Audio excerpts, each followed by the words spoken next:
So, sitting here today with my paintings behind my back, filming this video. I have no script for it because it's rather spontaneous. Because I got in this house where my paintings is, and I'm using this chance to film. So we're going to have a really intimate talk, just you and me, in a really intimate atmosphere. I'm going to smoke. I do not condone cigarettes. I do not condone anything that can keep your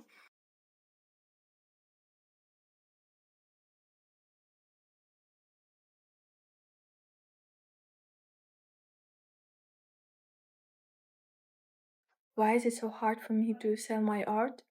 Because I feel as if every piece of art I create, every painting, is as important and close to me, to my heart, as a child would be for a parent mom. And giving away my art, selling it in this case, feels like I'm selling my own child, which is obviously really draining.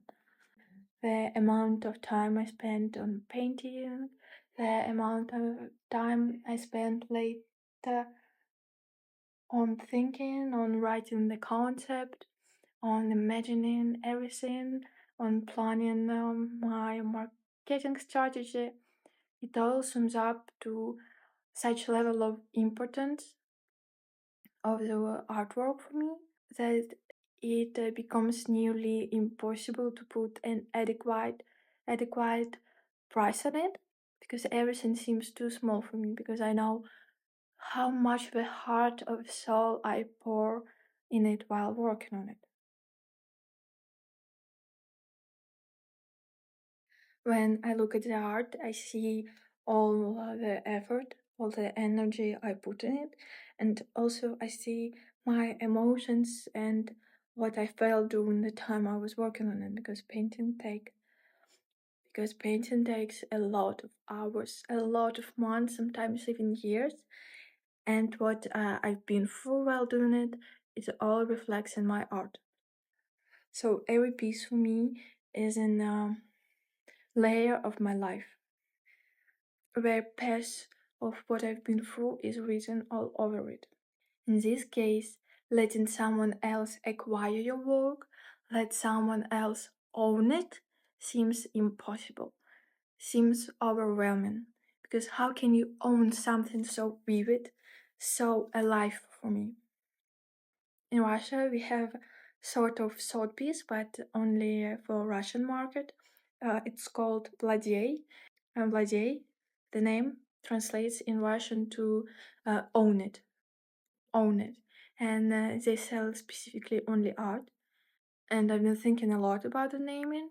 I hate it a lot still to this very day, because you're selling the idea to people, to clients, that if they can just by paying money, just by investing in art, that you're selling them the idea that by just giving them something as non-important as money, that they can really own the art. And with owning the art, you own the artist. You own every bit of his struggles. You own his efforts, his love, his happiness, his tristness. And so I don't think this is a correct term and correct name. Okay, maybe it's controversial and provocative, yes. But is it the correct name to position art? By doing this, we are putting artists in the same vulnerable position as you might put sex workers, saying own it like they aren't even real people, real art. Art is even more real than a real person. It's to be alive for many years after even the artist dies. I think you're not owning a piece of art if you bought it. You only renting it for your lifetime, or for amount of time that you're deciding to keep it. Maybe until you sell it to someone else. But in this case, you're buying art not because it speaks truly to your heart, truly to your soul. You're buying it because it's a great investment. And this is also and this also sucks. I don't know how society expects from us, from artists, to try their hardest, to work their hardest, to pour all their soul into art, for it to be undervalued, underappreciated, and for it to be owned by someone else after that. Even when I'm saying that I don't like to take away a piece of my art, that it brings me pain, of course there is double standards to it. Because I obviously had to do that in order to make a living from art, in order to sustain my abilities to create, because I need to feel valued by society. I need to feel that my work are wanted by someone. My mom and me, we are both artists, and we have a rule. We have perfectly white walls, and we have a rule that we are never putting some people art on the walls. So it's always only the paintings we are working on right now. These are the only one that facing us. When we are finished with our paintings, we let them face the wall, so their colored layers, their colored display won't bother us, won't attract our attention, won't steal our attention from something that we didn't create just yet. The best painting is the one that hasn't been created by me yet. It's the one in the future. The status is different because when I'm making design myself, I still have the original drawing. I still have the original design. And what I'm put on a human's body is a copy of it. I'm repeating the design that I already made again. It's not ripping my heart off, it's repeating what already exists. And the original, the version on the paper with my drawing, I keep it to myself. I still have it. My possessiveness, my ownership is still mine. I'm one of the first people who really wrote to the concept of Arthur's death, and that after the work is created, we are all free to judge it however we want. And maybe this is one of the reasons why I feel a special possessiveness and ownership to my creation, because I don't feel like I can let others make their own suggestions on it, make their own presumptions, and to somehow intervene in world that I created. It's hard to understand that other people also have the right to do so. I started this YouTube channel almost a year ago. It was in the summer. It was in June. Now it's March. Okay, almost a year. Almost like a couple of months, and it would be a year. And I've recently rewatched some videos from before because I was redoing the thumbnails because I thought that now I'm doing better thumbnails than before.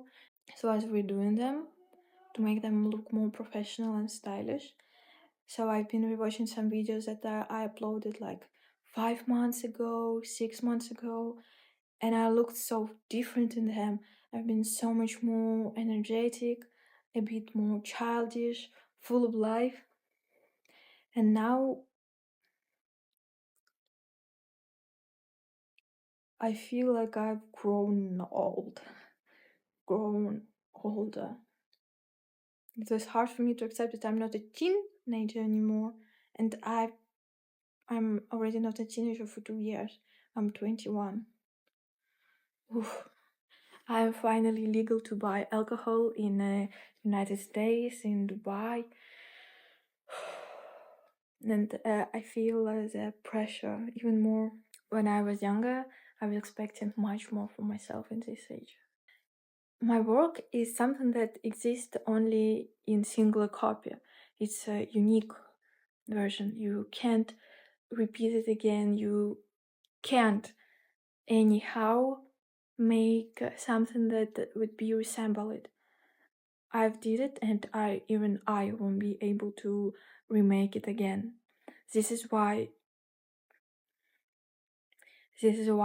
it's so exquisite, it's so exclusive, it's so important, and that's why it must cost a lot of money. if I had enough space to keep all my works that I ever created with me, oof, it would be something sinful. It would be something sinful for me to do because I create art. I should feel generous to people. I should give them this ability to look at my art, to acquire my art, to get in contact with that. But it's so hard to do.